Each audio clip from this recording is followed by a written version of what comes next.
Êxodo capítulo 12, leremos apenas dos versos 12 a 14.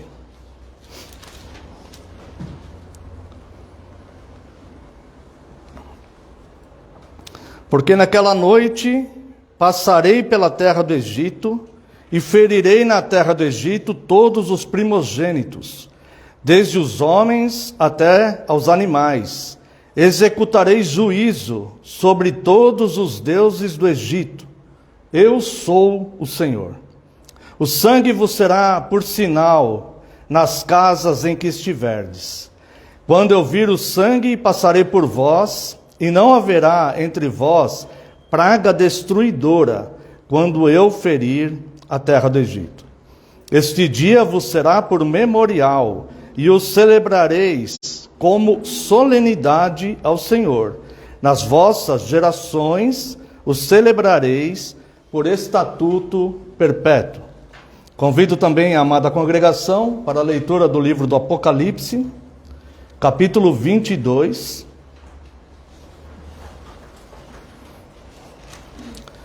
Leremos a partir do verso 1 até o verso 7. Então me mostrou o rio da água da vida, brilhante como cristal, que sai do trono de Deus e do Cordeiro. Note que no Êxodo o Cordeiro estará com letra minúscula, o Cordeiro a ser sacrificado ali. E aqui o Cordeiro está com letra maiúscula.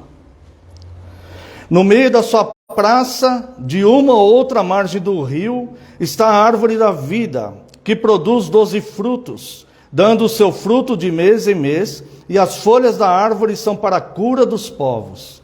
Nunca mais haverá qualquer maldição. Nela estará o trono de Deus e do Cordeiro.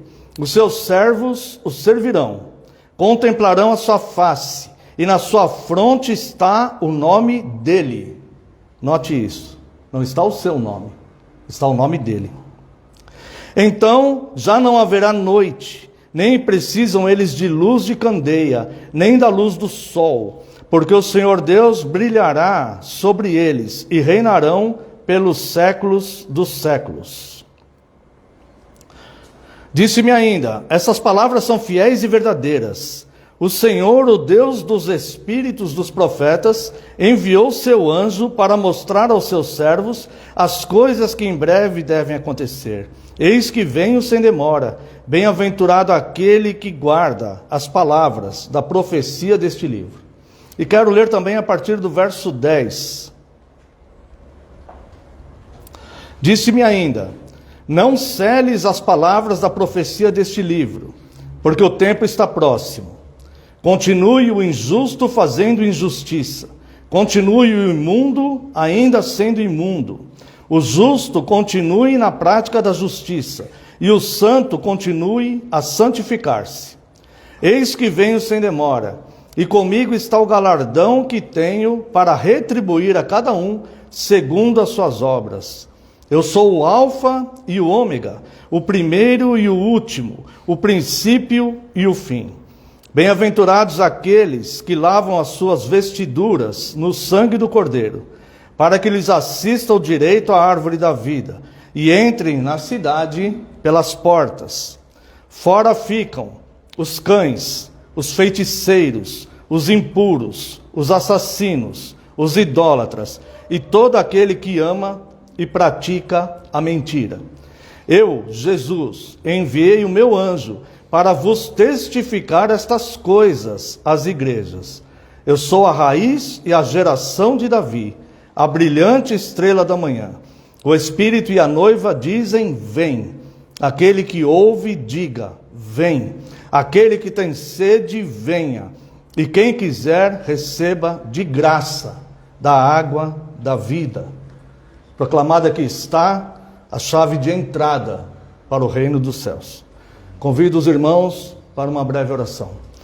Pai, nós te glorificamos, Senhor, e com zelo e santo temor estamos diante da tua santa palavra, e reconhecidos, Deus, que nada merecemos, que somos falhos, Deus, e que lutamos contra a nossa própria natureza, Deus, que tende para o mal.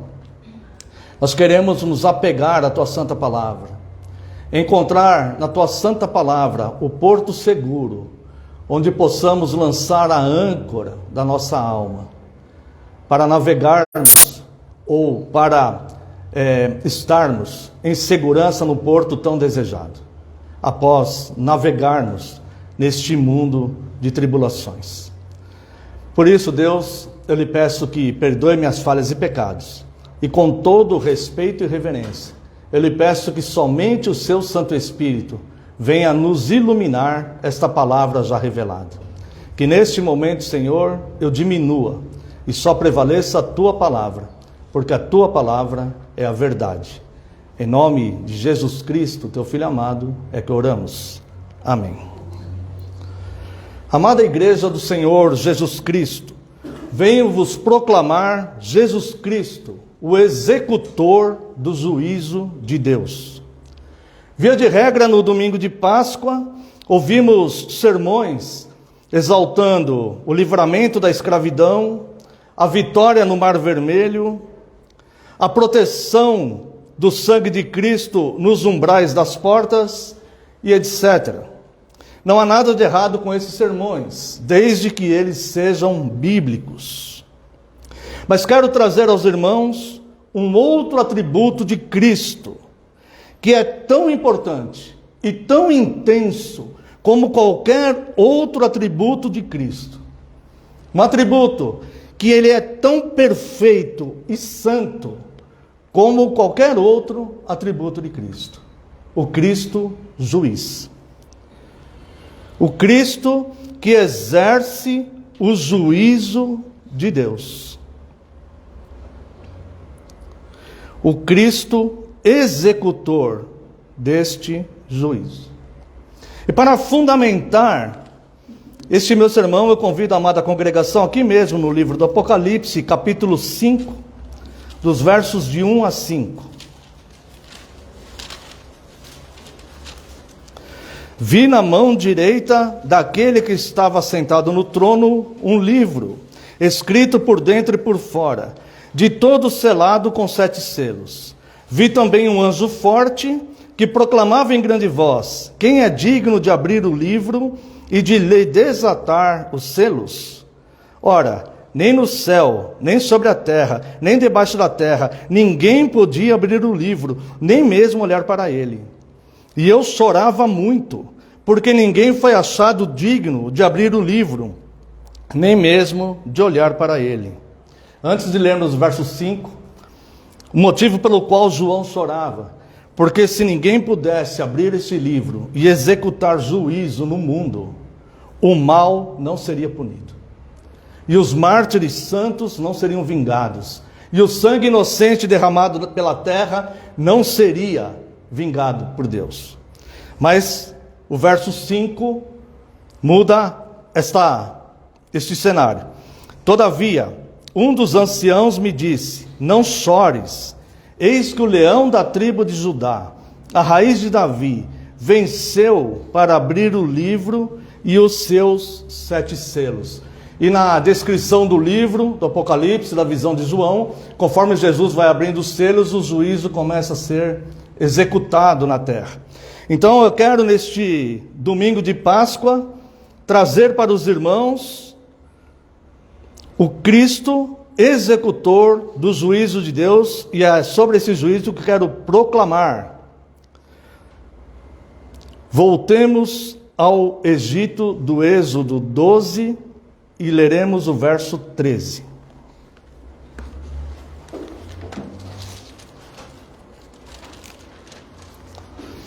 O sangue vos será por sinal nas casas em que estiverdes. Quando eu vir o sangue, passarei por vós, e não haverá entre vós praga destruidora, quando eu ferir a terra do Egito. O sangue de Cristo, representado no Êxodo 12, na instituição da Páscoa, como sangue, pelo sangue do cordeiro, cordeiro material, animalzinho. Vamos fazer um pequeno exercício de compreensão desse texto. Eu vou fazer uma pergunta para os irmãos, mas os irmãos não respondam. Ou melhor, respondam somente para si mesmos, não respondam em voz alta. Respondam somente para si mesmos. Imagine que nesta noite, quando Deus prometeu que o anjo exterminador passaria e mataria todo primogênito. E instituiu então que eles matassem um cordeiro, pegassem o sangue e passassem pelo umbral da porta. Lembrando todo o contexto que Deus havia enviado para Moisés proclamar-se as pragas. E 9 pragas que Moisés havia proclamado já haviam acontecido de fato. E eles estavam vivendo esse cenário. Imagine que agora então, Deus, ele manda Moisés dizer que o anjo exterminador passará, que era para o povo colocar o sangue no umbral da porta, que o exterminador passaria e mataria todo o primogênito. Agora, uma situação hipotética. Imagine 2 famílias que fizeram isto, passaram o sangue no umbral da porta. Fizeram isto. Imagine que uma dessas famílias passou a noite inteira aflita e angustiada, temendo pelo seu filho primogênito. Se alguma família passou por isso, nós não podemos condená-los. Mas imagine que uma família passou a noite inteira angustiada, temendo pelo seu primogênito. E outra família que também passou o sangue pelo umbral da porta, fez a sua refeição, jantou aquele cordeiro, fez as suas orações e dormiu tranquilamente. Qual das 2 famílias o anjo exterminador passou e poupou o primogênito? Qual das 2 famílias? A resposta é as duas famílias. O Senhor poupou o primogênito, pois as 2 famílias passaram o sangue no umbral da porta. As 2 famílias obedeceram a Deus. E Deus, ele nunca volta atrás nas suas promessas. A promessa é: na casa onde houver o sangue do umbral, eu não destruirei o primogênito. Agora, entenda bem, quem professa estar mergulhado no sangue de Cristo, ter passado o sangue de Cristo no umbral da sua vida espiritual, ter de fato crido e querendo ser submisso ao sacrifício que Cristo fez uma vez por todas na cruz. E as águas do mundo tribuladas, tempestades, as ondas açoitando o vento. Essa família, ela pode descansar como a segunda família, ou ficar atribulada como a primeira. Mas se ela de fato mergulhou no sacrifício de Cristo e creu, Cristo irá conduzi-la e mantê-la, e sobre ela virá todas as promessas de paz. Inclusive a promessa que nenhuma das enfermidades que Deus mandou para o Egito virá sobre a vida dela. Então nós vemos aqui, verso 7 e o verso 13 do capítulo 12. Tomarão o sangue e o porão em ambas as ombreiras e na verga da porta, nas casas em que o comerem. O sangue, verso 13, o sangue vos será por sinal. Então, quando Deus, no Antigo Testamento, tratava com a nação, agora, depois de Cristo, Deus trata com Cristo. E se você não está em Cristo, mesmo que você professe ser cristão, mesmo que você seja membro de uma igreja cristã, mas se você de fato não está em Cristo, Deus não está tratando com você. Deus não existe na sua vida o sinal do sangue. Não existe. Então a necessidade é urgente de submissão ao sacrifício de Cristo. Nós devemos entender que Deus não é o nosso servidor, e sim nós que devemos servi-lo e nos submetermos a Ele. Então vemos, amados irmãos, que Deus é cumpridor de suas promessas. Salvará pelo sangue de Cristo os que humildemente e de forma submissa crerem e se submeterem aos seus mandamentos. Este é o sangue no umbral da vida de cada salvo. E aplicará juízo condenatório aos ímpios, aos hipócritas, aos falsos irmãos, que imprudentemente priorizam as suas vidas em detrimento à vida moral e ética que Cristo nos chama a viver. Nós temos no relato dos evangelhos que Deus então enviou o seu próprio filho, enviou um precursor chamado João Batista, e esse precursor, quando viu Cristo, o Filho de Deus, o próprio Deus encarnado, João Batista disse: eis o Cordeiro de Deus que tira o pecado do mundo. Isso já nos foi proclamado há mais de 2000 anos atrás. E Cristo então, no seu ministério terreno, ele, entre seus ensinos, ele nos ensina que ele veio para morrer e ressuscitar, para que pela ressurreição dele, nós fizéssemos a Páscoa, ou seja, a passagem, que a palavra Páscoa significa passagem, a passagem desta vida aqui para a terra prometida. E dentro desses ensinos, Cristo, ele nos ensina os 10 mandamentos, quando ele diz: amará o seu Deus com toda a sua força, com todo o seu amor, com toda a sua alma, e amará o teu próximo como a ti mesmo. Ele está se referindo aos 10 mandamentos, nosso relacionamento com Deus e nosso relacionamento com o nosso próximo. E no Sermão do Monte, ele se aprofunda nos 10 mandamentos, e se aprofunda tanto. O 7º mandamento, por exemplo, diz: não adulterarás. Ele diz: aquele que olhar com intenção impura no coração, já adulterou. O 6º mandamento diz: não matarás. Ele diz: aquele que odeia o seu irmão é homicida. Então, Cristo, ele veio não só nos tirar da escravidão de uma nação, nos fazer atravessar um deserto geográfico, para chegarmos numa terra aonde nós viveríamos, plantaríamos, colheríamos e morreríamos, como foi nos ensinado didaticamente no Antigo Testamento, apontando para Cristo.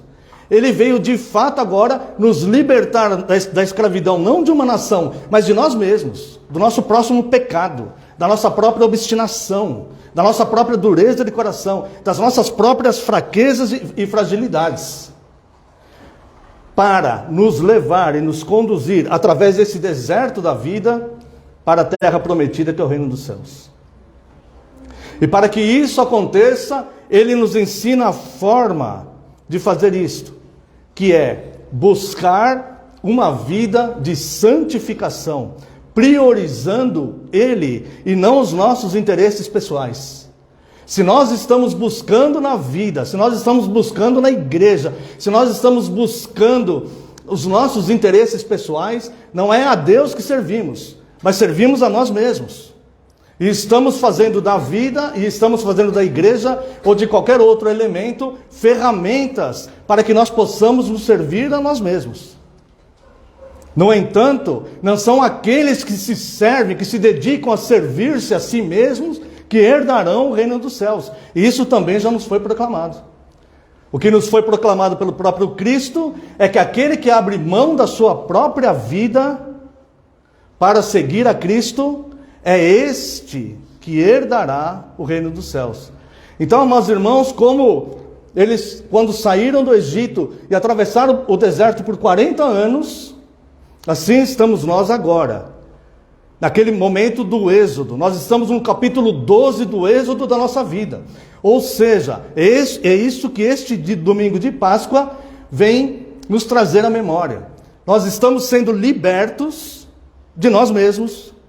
O nosso escravocrata somos nós mesmos, com os nossos anseios, nossos desejos, a busca dos nossos próprios interesses, os nossos egoísmos, as nossas cobiças e os desejos infinitos que temos, que tanto nos deixam muitas vezes eufóricos e inquietos. E ele veio nos libertar então desse escravocrata que somos nós mesmos, que a Bíblia chama de velho homem, para nos fazer uma passagem por esse deserto da vida, para que possamos de fato alcançar a terra prometida tão esperada, onde ele enxugará dos nossos olhos toda lágrima, onde não haverá mais maldição, onde não haverá mais morte, onde não haverá mais temor, onde viveremos em paz, e tudo aquilo que queremos para nós e para as nossas famílias está prometido por ele.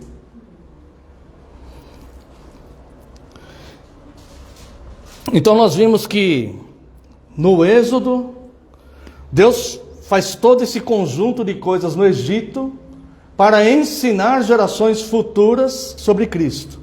Cristo efetivamente se torna um de nós, vem aqui e nos ensina como sairmos daquela escravidão do nosso próprio pecado para herdarmos o reino dos céus. Entenda, nos foi proclamado: nenhum impuro herdará o reino dos céus. Precisamos de purificação. E Cristo veio, nos ensinou essa ferramenta, trabalhou seus apóstolos para que lançassem os fundamentos doutrinários da igreja. E não obstante a isto, ele ainda chama o seu apóstolo João, ele dá uma revelação dos dias futuros.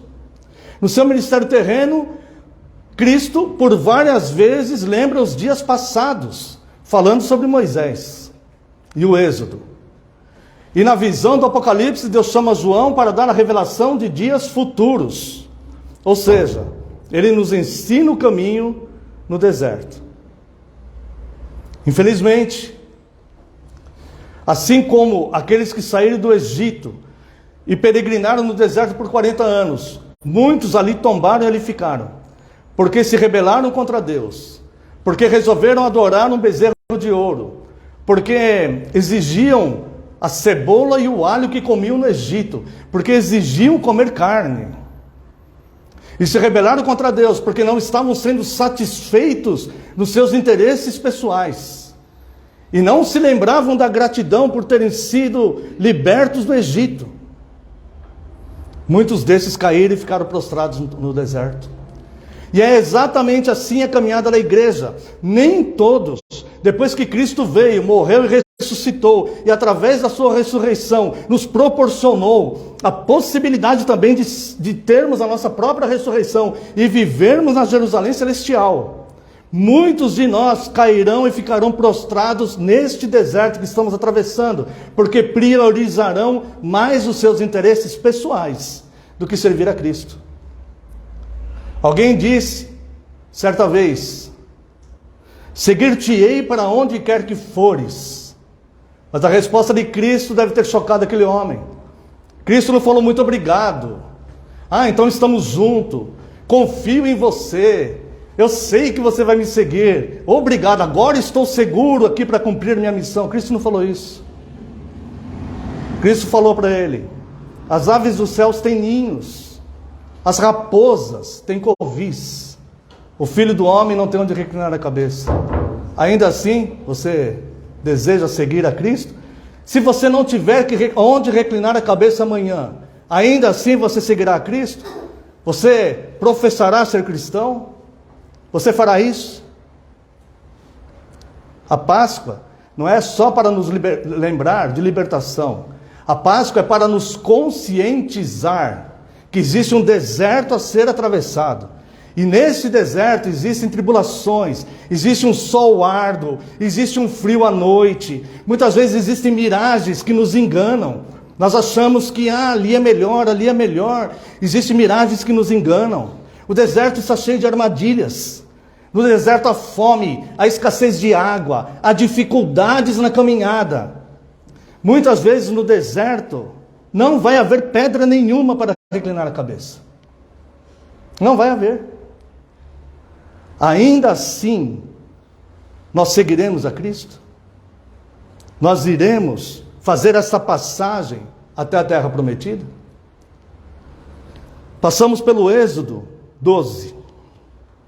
Passamos pelo ministério de Cristo, que veio como Cordeiro real e verdadeiro, aquele que estava sendo apontado no cordeirinho animal lá no Êxodo.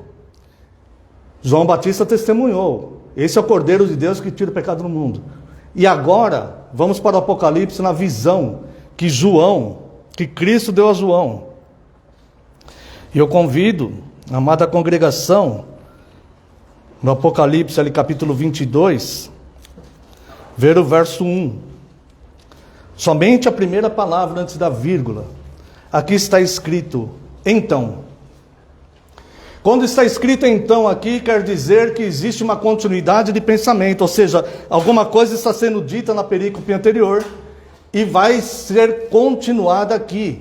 E na perícope anterior, João ele tem a visão da Nova Jerusalém. E essa Nova Jerusalém vai nos mostrar grandes benefícios que nós não temos tempo de trabalhar aqui. E vai dizer de suas ruas de ouro. E eu quero dizer para os irmãos que não são as ruas de ouro que devem ser o motivo da nossa aspiração para chegar na Nova Jerusalém, mas sim o amor a Cristo, o amor a Cristo.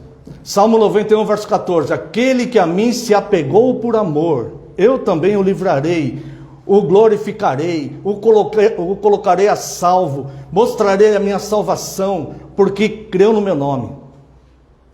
O que vai nos fazer levar para a terra prometida não é as ruas de ouro, o nosso interesse em viver nas ruas de ouro, nas grandes mansões de ouro celestiais. Não é isso. O que vai nos fazer chegar lá é o amor a Deus. Você ama a Deus? Você ama Cristo? Eu vou te mostrar se você ama Cristo ou se você não ama Cristo. Basta você olhar para o lado e dizer se você ama teus irmãos ou se você não ama. Porque se você não ama os teus irmãos em quem você vê, que você pode tocar, como amará a Deus que você não vê? Disse o próprio apóstolo João em uma de suas cartas. Então, a igreja que de fato é disciplinadora, a igreja que de fato se debruça sobre a sã doutrina, a igreja que de fato busca ter uma liturgia correta, a igreja que de fato busca ter uma conduta irrepreensível para os de fora, para ser luz do mundo. Se esta igreja não tiver amor por Cristo, ela ficará prostrada no deserto da terra. Mesmo que a sua placa lá na frente seja linda, mesmo que seus bancos sejam estofados, mesmo que tenha todos os recursos vindos de todos os locais, se não houver amor, ficará prostrado no deserto da vida, como vários ficaram. E o autor da carta aos Hebreus fala: pegue como exemplo aqueles que caíram no deserto. Pegue como exemplo aqueles que caíram no deserto. Então nós vemos que é muito importante entendermos a linguagem simbólica. Essa nova cidade é formada não propriamente por pedras e tijolos, mas é uma nova ordem de coisas. A Nova Jerusalém que João viu descer do céu é uma nova ordem de coisas, onde as coisas antigas, esse sistema corrupto e perverso que governa o mundo hoje, essas coisas já passaram. A morte física já passou, as doenças já passaram, os medos já passaram, e aqueles que vivem buscando apenas os seus próprios interesses também já passaram, porque nessa cidade eles não entrarão. Os impuros já passaram, os homicidas já passaram, os adúlteros já passaram, aqueles que se entregam à cobiça desvairada já passou, aqueles hipócritas na igreja já passaram, neste momento aqui já passaram.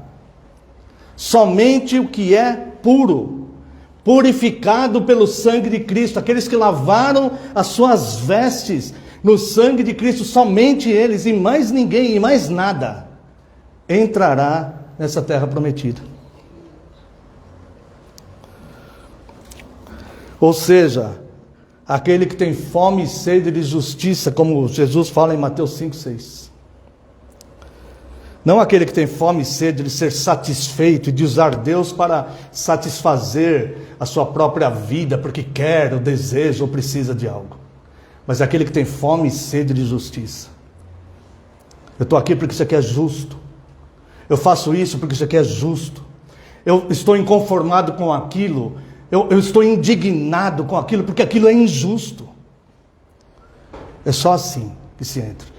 Aquele que olha para si mesmo e fala: estou descontente comigo, porque conheço a sã doutrina, mas ainda faço mal. Não aquele que, ninguém é perfeito, errar é humano, não tem sangue de barata. Não, isso não entrará nos céus. Pessoas que têm esses artifícios não entrarão nos céus.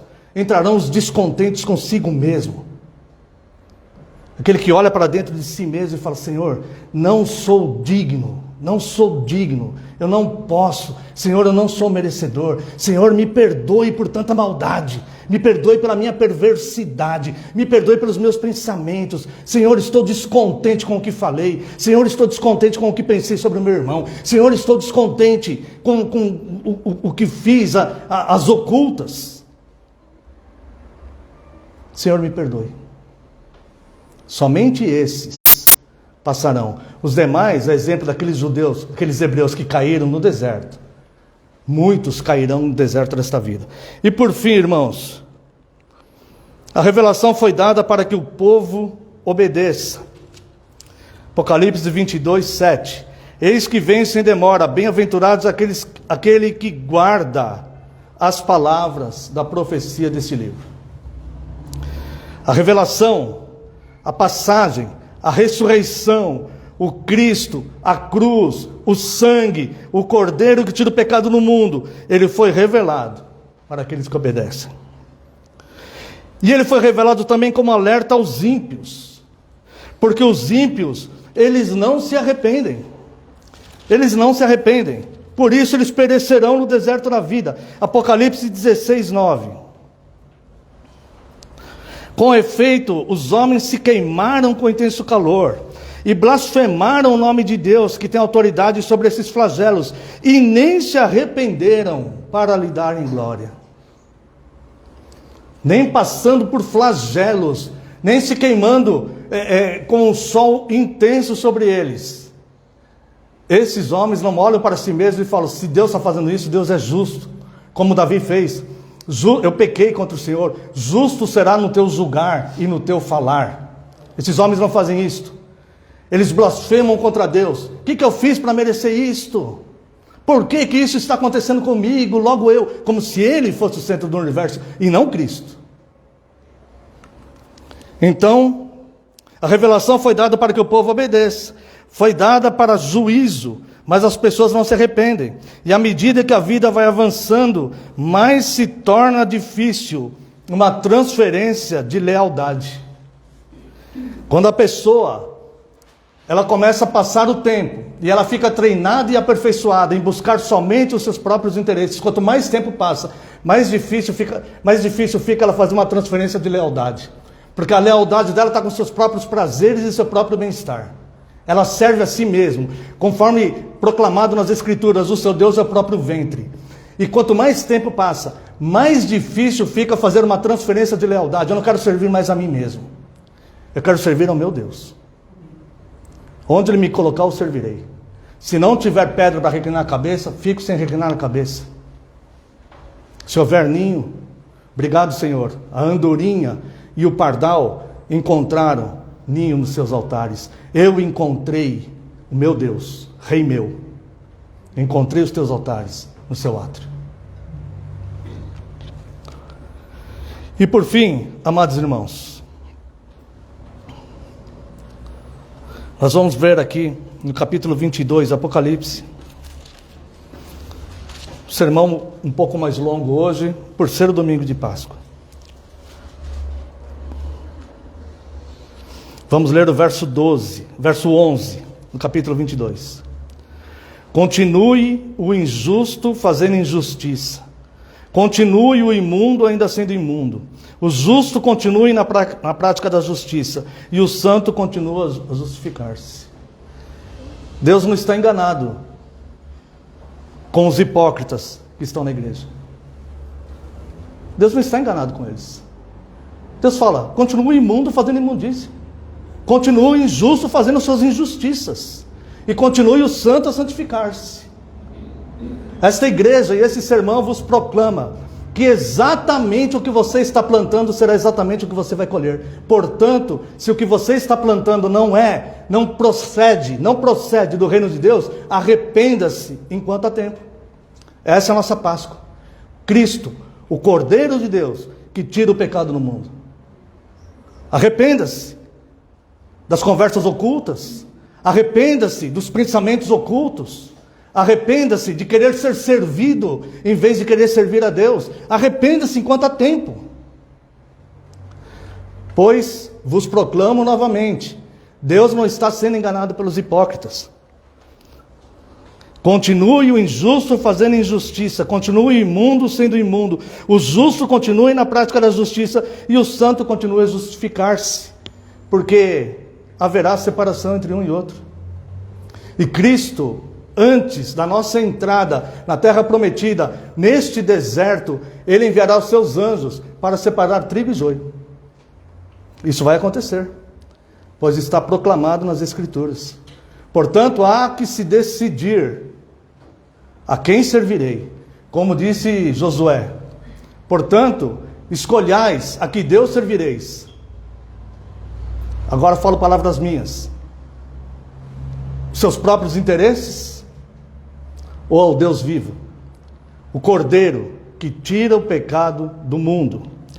E por fim, para terminarmos,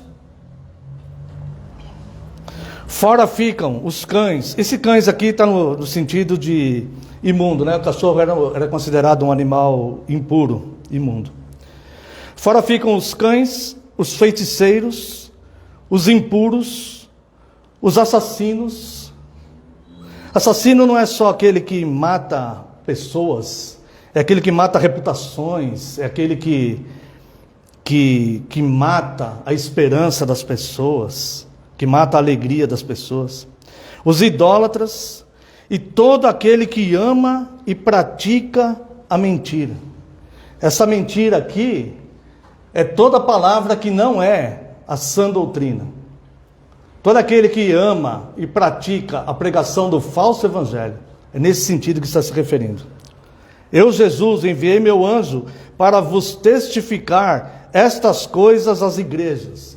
Nossa igreja está sendo testificada disso neste momento.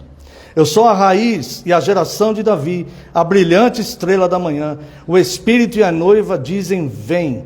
Aquele que ouve, diga, vem. Aquele que tem sede, venha. E quem quiser receber de graça a água da vida, venha.